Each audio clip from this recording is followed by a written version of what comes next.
എല്ലാവർക്കും സ്വാഗതം. ഈ റിവ്യൂ ഇഷ്ടപ്പെടുവാണെങ്കിൽ ഒന്ന് ലൈക്ക് ചെയ്തും സബ്സ്ക്രൈബ് ചെയ്തും സപ്പോർട്ട് ചെയ്യണേ.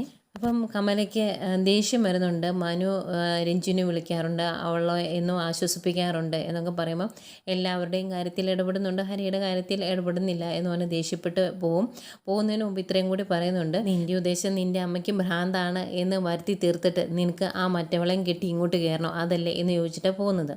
അങ്ങനെ പോയി കഴിയുമ്പം രഞ്ജു ചോദിക്കും, ആ അവസാനം പറഞ്ഞ കാര്യം എന്താ, അതെനിക്ക് മനസ്സിലായില്ല എന്ന് പറയുമ്പം, അതെ ഞാൻ അലീനെ വിവാഹം കഴിക്കുന്ന കാര്യം ഇവിടെ ഒന്ന് സൂചിപ്പിച്ചായിരുന്നു, അതാണ് ഇപ്പം സംഭവിച്ചത് എന്ന് പറയും. അന്നേരം ഇതിനിടയ്ക്കൂടെ അതുകൂടെ സാധിച്ചെടുത്തോ എന്ന് ചോദിക്കുമ്പോൾ, മൊത്തം ആയിട്ടില്ല, പകുതി ആയിട്ടുള്ളൂ എന്ന് പറയുന്നുണ്ട്. അത് കഴിഞ്ഞ് രഞ്ജു ഭക്ഷണം കഴിച്ച് എഴുന്നേക്കുവേ, ആയിക്കോട്ടെ നടക്കട്ടെ എന്നൊക്കെ പറയും. എന്നിട്ട് അതിൻ്റെ കൂടെ ചോദിക്കുന്നുണ്ട്, മനുവേട്ടൻ ഓക്കെ അല്ലേ എന്ന്. അന്നേരം അതെ ഞാൻ ഓക്കെയാ, ഡബിൾ ഓക്കെയാ എന്നിങ്ങനെ അന്തം വിട്ട പോലെ പറയുവാണേ. എന്നിട്ട് കണ്ണ് നിറഞ്ഞു വരുന്നുണ്ട് രഞ്ജു അങ്ങ് പോയി കഴിയുമ്പോൾ മനുവിന്. കാരണം മനു ഓക്കെയാണോ, നിനക്ക് എന്തെങ്കിലും ബുദ്ധിമുട്ടുണ്ടോ എന്ന് ആരും ചോദിക്കാറില്ല. ആദ്യമായിട്ട് രഞ്ജു ചോദിച്ചതിൻ്റെ ഒരു സങ്കടം മനുവിൻ്റെ മുഖത്ത് കാണാം. പിന്നെ അലീനയും രോഹിത്തിനെയാണ് കാണിക്കുന്നത്. രണ്ടുപേരും കൂടി ബിഷപ്പ് ഹൗസിലെത്തി. ആകെ ടെൻഷനാട്ടോ രോഹിത്തിന്. വാടാ എന്ന് പറഞ്ഞ് വിളിക്കുമ്പം അങ്ങ് അനങ്ങാണ്ട് നിൽക്കുവാണ് പേടിച്ച്. എന്നിട്ട് നീ എന്താ കയറി വരാത്തേ എന്ന് ചോദിക്കുമ്പം എനിക്കെന്തോ പേടി പോലെ തോന്നും അലീന ചേച്ചി എന്ന് പറയും. എന്നിട്ട് അലീന പറയും, നീ എന്തിനാ ഓരോരുത്തരുടെ മുമ്പിൽ പേടിക്കുന്നത്, അതിൻ്റെ ആവശ്യമൊന്നുമില്ല, ഇവരെല്ലാവരും മനുഷ്യർ തന്നെയാണ്, അവർക്ക് ചില സ്ഥാനമാനങ്ങളുണ്ട് എന്ന് മാത്രമേ ഉള്ളൂ, അതുകൊണ്ട് നീ പേടിക്കണ്ട എന്ന് പറഞ്ഞ് കൈ പിടിച്ചങ്ങ് കൊണ്ടുപോവാണ്. അന്നേരം അവിടെ ഒരു അച്ഛനെ കാണും. ആ അച്ഛനോട് ചോദിക്കുവാണ്, മാനേജരച്ഛനെ കാണാനാണ് വന്നത്, ഒന്ന് കാണാൻ പറ്റുമോ എന്ന്. അന്നേരം അച്ഛൻ ഇന്ന് നല്ല തിരക്കുള്ള ദിവസമായിരുന്നല്ലോ, എന്തിനായിരുന്നു എന്ന് ചോദിക്കും. അന്നേരം ഒരു അഡ്മിഷന് വേണ്ടിയാണ് എന്ന് പറയുവാണ് അലീന. അന്നേരം അടുത്ത വർഷത്തേക്കാണോ എന്ന് ചോദിക്കുമ്പോൾ അതെ എന്ന് പറയും. എങ്കിലൊന്ന് ചോദിച്ചിട്ട് വരാമെന്ന് പറഞ്ഞാൽ ആ അച്ഛനകത്തേക്ക് പോയി കഴിയുമ്പം രോഹിത് ചോദിക്കുന്നുണ്ട്, അതിന് നമ്മൾ അഡ്മിഷൻ അല്ലല്ലോ വന്നത്, എന്തിനാ ചേച്ചി അങ്ങനെ പറഞ്ഞത് എന്ന് ചോദിക്കുമ്പം, നിന്നെ അവിടെ നിന്ന് ഇപ്പോൾ പുറത്താക്കിയേക്കുമല്ലേ, ഇനി നിന്നെ തിരിച്ചെടുക്കണമെങ്കിൽ അവിടെ ഒരു അഡ്മിഷൻ കിട്ടണ്ടേ, അതാ ഞാൻ പറഞ്ഞത് എന്ന് പറയും. അന്നേരം അടുത്ത വർഷത്തേക്കല്ലല്ലോ നമുക്ക് അഡ്മിഷൻ വേണ്ടത് എന്നിങ്ങനെ ചോദിക്കുമ്പം അലീന പറയുന്നുണ്ട്, അടുത്ത വർഷത്തേക്ക് നിനക്ക് പഠിക്കണമല്ലോ, എടാ ചില കാര്യങ്ങൾ സാധിച്ചു കിട്ടണമെങ്കിൽ ഇതുപോലുള്ള കാര്യങ്ങൾ ഒന്ന് മുട്ടായിപ്പതിയിൽ പൊതിഞ്ഞതുപോലെ പറയണം, എങ്കിലേ സാധിക്കുകയുള്ളൂ എന്ന് പറയും. അപ്പോഴത്തേക്കും ആ അച്ഛൻ തിരിച്ചിറങ്ങി വരും. എന്നിട്ട് അകത്തോട്ട് കയറി ചെല്ലാൻ പറയുവാണ്. അങ്ങനെ അലീനയും രോഹിത്തും കൂടെ അകത്തോട്ട് കയറി ചെല്ലുന്നു. അലീന അകത്തോട്ട് കയറി ചെല്ലും. രോഹിത്തിന് ഭയങ്കര പേടിയാണ്, ഇങ്ങനെ മടിച്ച് നിൽക്കുക. നീങ്ങുവാ എന്ന് പറഞ്ഞ് വിളിച്ച് അകത്തേക്ക് കയറി ചെല്ലുന്നു. ചെന്ന് കഴിയുമ്പോഴത്തേക്കും ഇത്തിരി ഗൗരവക്കാരനായ ഒരു അച്ഛനാട്ടോ. എന്താ കാര്യം, എന്തിനാണ് എന്നെ കാണണമെന്ന് പറഞ്ഞത് എന്ന് ചോദിക്കും.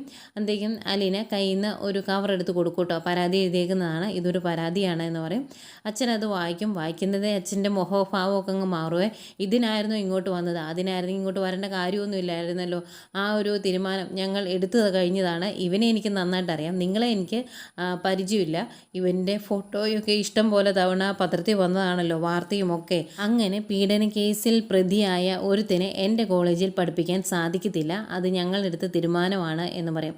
അന്നേരം അലീന പറയുന്നുണ്ട്, അവൻ ആ ഒരു കൂട്ടിൽ പോയി പെട്ടുപോയതാണ്, അവൻ തെറ്റ് ചെയ്തിട്ടില്ല, പിന്നെ അവൻ ചെയ്ത തെറ്റ് ആ കൂട്ടത്തിൽ പോയതാണല്ലോ, അതിന് അവന് പശ്ചാത്താപമുണ്ട്, അവനിനി നല്ല കുട്ടിയായിട്ട് ജീവിച്ചോളാം എന്ന് വാക്ക് തന്നിട്ടുണ്ട്.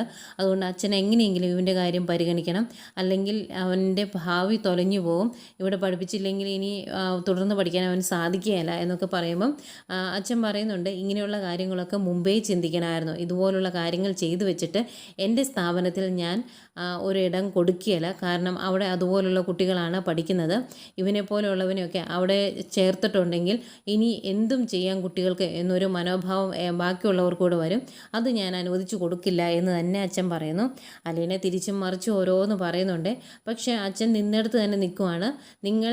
നിങ്ങളെ കാണാൻ അനുവദിച്ച് തന്നെ തെറ്റായി പോയി എന്ന് എനിക്കിപ്പോൾ മനസ്സിലാവുന്നു, അതുകൊണ്ട് നിങ്ങൾ പോകണം എന്ന് പറഞ്ഞാൽ അച്ഛൻ ഭയങ്കര ദേഷ്യത്തിൽ നിൽക്കുക. അന്നേരം അലീന പറയുന്നുണ്ട്, അച്ഛാ ഇങ്ങനെ ചെയ്യരുത്, യേശു പോലും പറഞ്ഞിട്ടുണ്ട് തെറ്റ് ചെയ്യാത്തവരെ കല്ലെറിയണമെന്ന്.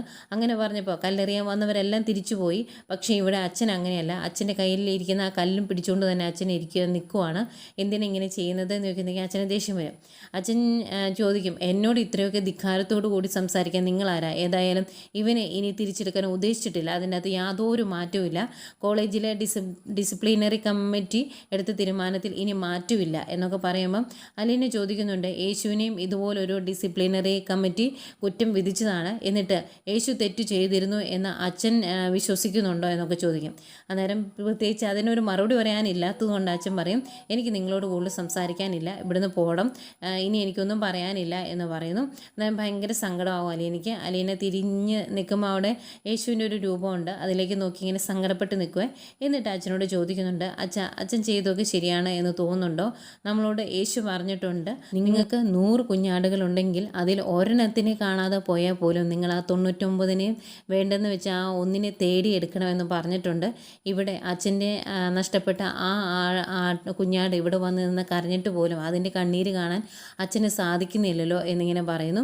അത് കഴിഞ്ഞ് വീണ്ടും ഓരോന്ന് പറയുന്നുണ്ട് അച്ഛൻ പറയുവാണ്, ഞാൻ മനുഷ്യത്വം മാത്രം നോക്കി മുന്നോട്ട് പോകാൻ സാധിക്കുന്ന ഒരാളല്ല, എനിക്ക് ഒരു പ്രത്യേക പദവിയുണ്ട്, ഒരു എഞ്ചിനീയറിംഗ് കോളേജിൻ്റെ മാനേജറാണ് ഞാൻ, എനിക്ക് ആ ഒരു വില കാത്തു സൂക്ഷിച്ചേ പറ്റുള്ളൂ, എൻ്റെ കോളേജിൻ്റെ വില കളയാൻ എനിക്ക് സാധിക്കില്ല എന്നൊക്കെ പറയുമ്പം അലീന പറയുവാണ്, അച്ഛൻ ഈ പറഞ്ഞതെല്ലാം ഞാൻ കേട്ടു, അച്ഛൻ ഒരു കാര്യം മനസ്സിലാക്കണം, തമ്പുരാൻ്റെ ഇരിപ്പിടത്തിനേക്കാൾ വലിയൊരു ഇരിപ്പിടമല്ല ഈ കോളേജിൻ്റെ മാനേജർ അച്ഛൻ എന്ന സ്ഥാനം.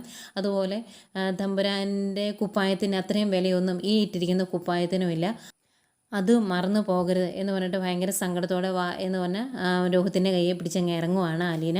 അന്നേരം അച്ഛൻ ഇതൊക്കെ കേട്ട് കഴിയുമ്പോഴേക്കും പയ്യൊന്ന് ഇളകി തുടങ്ങി, ഇത്തിരി വിഷമമാകുന്നുണ്ട്. അലീന പോയി കഴിയുമ്പം ഇതെല്ലാം അച്ഛൻ്റെ മനസ്സിലേക്ക് പോവാണ്. കാരണം യേശുവിനെ യേശു തെറ്റുകാരനാണ് എന്ന് വിധിച്ചായിരുന്നു, എന്നിട്ട് അങ്ങനെയാണോ നമ്മളിപ്പോൾ വിശ്വസിക്കുന്നത്? അതുപോലെ തമ്പുരാൻ്റെ ഇരിപ്പിടത്തിനേക്കാൾ വലുതല്ല ഇതെന്നും, അതുപോലെ തമ്പുരാൻ്റെ കുപ്പായത്തിനേക്കാൾ വലുതല്ല അച്ഛനിട്ടേക്കുന്ന ഈ കുപ്പായമെന്നും, അതൊന്നും മറന്നു പോകരുത് എന്നൊക്കെ പറഞ്ഞതൊക്കെ ഇങ്ങനെ മനസ്സിലേക്ക് പോയിട്ട് ആകെ ഒരു വിഷമത്തിൽ നിൽക്കുന്നുണ്ട് മാനേജർ അച്ഛൻ. ഇനി ചിലപ്പം അപ്പുറത്തേക്ക് ഒന്ന് ചിന്തിച്ചേക്കാം. അങ്ങനെ ഇതെല്ലാം കഴിഞ്ഞ് അവർ വീട്ടിലോട്ട് വന്ന് കയറുന്നുണ്ട്. ആകെ വിഷമത്തിലാട്ടോ രോഹിത്. അവിടെ വന്ന് കയറുന്നത് തന്നെ വരാന്തയിൽ തന്നെ ഇരിക്കുവാണ് അലീന. കോളിംഗ് ബെല്ലടിക്കുന്നു രോഹിത്. അന്നേരം വന്ന് തുറക്കുന്ന കൃഷ്ണമോളാണ്. ഇറങ്ങി വന്നിട്ട് ചോദിക്കും, ആഹാ പെട്ടെന്ന് ഇങ്ങ് പോന്നല്ലോ, അലീന ചേച്ചി എന്ത് ചെയ്യും, വഴി കളഞ്ഞോ എന്നൊക്കെ ചോദിക്കും. ഒന്നും മിണ്ടാതെ രോഹിത് അകത്തോട്ട് കയറിപ്പോവും. അന്നേരമാണ് കൃഷ്ണമോള അലീന ഫ്രണ്ടിൽ തന്നെ ഇരിക്കുന്ന കാണുന്നത്. അന്നേരം അടുത്ത് നിന്നിട്ട് എന്താ പറ്റിയത്, പെട്ടെന്ന് ഇങ്ങ് പോകുന്നല്ലോ, പോയ കാര്യം നടന്നില്ലേ എന്ന് ചോദിക്കും. അന്നേരം അലീന പറയുന്നുണ്ട്, ഇല്ല മോളെ നടന്നില്ല, ആ മാനേജർ അച്ഛൻ പിടിച്ചെടുത്ത് തന്നെ നിൽക്കുവാണ്, ഞാൻ ഒരുപാട് പറഞ്ഞു നോക്കി, ഒരു മാറ്റവും ഇല്ല, ഒരൊറ്റ പോയിന്റ് മാത്രമേ തിരിച്ചു പറയുന്നുള്ളൂ, കോളേജിൻ്റെ അഭിമാനം അത് കളയാൻ പറ്റില്ല എന്ന് മാത്രം, എത്ര പറഞ്ഞിട്ട് ഒരു രക്ഷയില്ല എന്നിങ്ങനെ പറയുവാണ്. എന്നിട്ട് വിഷമത്തോടെ പറയുന്നുണ്ട്, ഇതുപോലെ ദുഃഖത്തോടെ ചെയ്ത തെറ്റിനെ കുറിച്ച് ഓർത്ത് പശ്ചാത്തപിക്കുന്നവരെ നമ്മൾ ചേർത്ത് നിർത്തുകയല്ലേ ചെയ്യേണ്ടത് എന്നൊക്കെ ഇങ്ങനെ അലീന പറയുന്നുണ്ട്. എന്തായാലും ആകെ വിഷമമാണ് അലീനയ്ക്ക് എന്ന് മനസ്സിലാകുന്ന കൃഷ്ണമോള് ചോദിക്കും, അതെ ഈ ഒരു ക്ഷീണം മാറ്റാൻ ഒരു ലൈം ജ്യൂസ് എടുക്കട്ടെ എന്ന്. എടുക്കുക എന്ന് പറയുന്നു അലീന. എന്നിട്ട് രണ്ടുപേരുടെ അകത്തേക്ക് പോകാൻ തുടങ്ങുമ്പോഴേക്കുമാണ് വണ്ടി വരുന്നത് ബാലേന്ദ്രൻ്റെയാണ്. ബാലേന്ദ്രനെ ഇറങ്ങി വരുന്നത് കാണുമ്പം അലീന പറയുമ്പോൾ ആ ലൈം ജ്യൂസ് അച്ഛനൂടെ ഒരു ഗ്ലാസ് എടുത്തോട്ടോ എന്ന്. ആയിക്കോട്ടെ എന്ന് പറഞ്ഞ് കൃഷ്ണമോൾ അകത്തേക്ക് പോകും. അന്നേക്കും ബാലേന്ദ്രൻ കയറി വരും. എന്നിട്ട് ഇതെന്താ പെട്ടെന്ന് ഇങ്ങനെ തിരിച്ചു പോകുന്നത്, അച്ഛനെ കണ്ടില്ലേ എന്ന് ചോദിക്കും. അന്നേരം കണ്ടു എന്ന് പറയും. എന്നിട്ട് അലീനയുടെ ആ മോഹഭാവം കാണുന്നത് ബാലേന്ദ്രൻ്റെ കാര്യം മനസ്സിലാവും. പോയ കാര്യം നടന്നില്ല അല്ലേ എന്ന് ചോദിക്കുമ്പോൾ ഇല്ല അച്ഛാ എന്ന് പറയും. അന്നേരം ബാലേന്ദ്രൻ പറയുന്നുണ്ട്, ഞാൻ പറഞ്ഞല്ലോ ആ മാനേജർ അച്ഛൻ ഒരു കടുംപിടുത്തക്കാരനാണ് എന്ന്, അതുകൊണ്ട് ഈ കാര്യം സാധിക്കില്ല, ആ ഒരു മനോഭാവത്തോടെ പോയാൽ മതി, അത് മനസ്സിൽ വെച്ചേക്കണമെന്ന് ഞാൻ ഇവിടുന്ന് പോയപ്പോഴേ പറഞ്ഞതല്ലേ എന്നിങ്ങനെ ചോദിക്കും ബാലേന്ദ്രൻ. അന്നേരം അലീന പറയുന്നുണ്ട്, അച്ഛൻ ഇത്രത്തോളം കടുംപിടുത്തക്കാരനായിരിക്കുമെന്ന് ഞാൻ കരുതിയില്ല, മനസ്സാലെ പശ്ചാത്തപിക്കുന്ന ഒരാളെ ചേർത്ത് നിർത്തുകയല്ലേ ചെയ്യേണ്ടത് എന്നൊക്കെ ചോദിക്കുമ്പോൾ ബാലേന്ദ്രൻ പറയുന്നുണ്ട്, അത് നമുക്ക് പറയാമെന്ന് മാത്രമേ ഉള്ളൂ, ഒരു പൊസിഷനിൽ ഇരിക്കുന്ന ആൾക്ക് ചിലപ്പം അത് ആ രീതിയിൽ ചിന്തിക്കാൻ സാധിക്കില്ല മോളെ എന്ന് പറയുന്നുണ്ട് കേട്ടോ അലീനയോട്. പിന്നെ അലീനയ്ക്ക് ആകെ വിഷമമാണ് എന്ന് കരുതുമ്പം നീ വിഷമിക്കൊന്നും വേണ്ട, എല്ലാം ശരിയാകും എന്ന് പറയുമ്പം ഇല്ല അച്ഛാ എനിക്കങ്ങനെ നിരാശയൊന്നുമില്ല, എവിടെയെങ്കിലും ഒരു വഴി തുറന്നു കിട്ടുമെന്ന് എനിക്ക് ഉറപ്പുണ്ട്, എനിക്ക് രോഹിത്തിൻ്റെ കാര്യം ഓർക്കുമ്പോഴാണ് വിഷമം എന്ന് പറയും. അന്നേരം എന്താ അവന് ഭയങ്കര സങ്കടമാണോ എന്ന് ചോദിക്കുമ്പം പിന്നെ ഭയങ്കര സങ്കടമായി പോയി അവന്, അവിടെ നിന്ന് അവൻ കരയുമൊക്കെ ചെയ്തു എന്ന് പറയും. അന്നേരം അത് നീ കാര്യമാക്കണ്ട, അവൻ്റെ വിഷമം പെട്ടെന്ന് സെറ്റാവും എന്ന് പറഞ്ഞ് അലീനെ ആശ്വസിപ്പിച്ചിട്ട് ബാലേന്ദ്രൻ ഭക്ഷണം കഴിക്കാനായിട്ട് അങ്ങ് പോകുന്നു. അങ്ങനെ ആകെ സങ്കടപ്പെട്ട് നിൽക്കുന്ന അലീനെ കാണിച്ചുകൊണ്ടാണ് ഇന്നത്തെ കഥ അവസാനിക്കുന്നത്. പിന്നെ നാളത്തെ പ്രൊമോ കാണിക്കുന്നുണ്ട്. പ്രൊമോയിൽ വൈജയന്തിയുടെ 3 മക്കൾ, അതായത് നമ്മുടെ കൃഷ്ണമോളും ഭവതിയും രോഹിതും ഒക്കെ ഉണ്ട്. അവർ ഡൈനിങ് ടേബിളിൽ ഇരുന്ന് സംസാരിക്കുവാണ്. അന്നേരം അലീനെക്കുറിച്ച് ഭയങ്കര പുച്ഛത്തോടെ സംസാരിക്കുന്നുണ്ട് വൈജയന്തി. ബാലേന്ദ്രൻ പോയിട്ട് സാധിച്ചില്ല. അവിടെയാണ് ഒരു വേലക്കാരി പോയി കാര്യം സാധിക്കാൻ ശ്രമിക്കുന്നത്. ഒന്ന് ഓർത്തു നോക്കണേ, മുതലാളിയുടെ മകനെ കോളേജിൽ അഡ്മിഷൻ എടുപ്പിക്കാൻ വേണ്ടി കൊണ്ടുപോകുന്നത് വേലക്കാരി. ഇതൊക്കെ എന്തൊരു കഷ്ടമാണ് എന്ന് പറഞ്ഞ് ഭയങ്കരമായിട്ട് പുച്ഛിക്കുന്നുണ്ട്. ഇത് കേട്ടുകൊണ്ടിരിക്കാൻ ഏതായാലും ഇപ്പോഴത്തെ സ്ഥിതിക്ക് 3 മക്കൾക്കും പറ്റാത്തത് കൊണ്ട് അവർ പ്രതികരിക്കുമല്ലോ. അതിൻ്റെ ഒരു ചമ്മലും ഒരു ബുദ്ധിമുട്ടും ഒക്കെ അത് കഴിഞ്ഞ് വൈജയന്തിയുടെ മുഖത്ത് കാണിക്കുന്നുണ്ട്. അതുപോലെ ടോണിയെ കാണിക്കുന്നുണ്ട്. ടോണി മാമച്ചായൻ്റെ വീട്ടിൽ വന്ന് വെള്ളമടിച്ച് രാത്രി ബഹളം വെക്കുന്നുണ്ട്. എന്നിട്ട് പറയുന്നുണ്ട്, തൻ്റെ മകൻ്റെ കുഞ്ഞുണ്ടല്ലോ, ഷെറിൻ പ്രസവിച്ച ആ കുഞ്ഞ് അതെവിടെയാണ് എന്ന് ഞാൻ അന്വേഷിച്ച് കണ്ടുപിടിച്ചു, പക്ഷേ ഞാനത് പറഞ്ഞു തരത്തില്ല നിങ്ങൾക്ക് എന്ന് പറഞ്ഞ് ഭയങ്കര ദേഷ്യത്തോടും വൈരാഗ്യത്തോടും കൂടി മദ്യപിച്ച് വന്ന് ബഹളം വെക്കുന്ന ടോണിയെ കാണിക്കുന്നുണ്ട്. ഇതൊക്കെയായിരുന്നു ഇന്നത്തെ കഥ.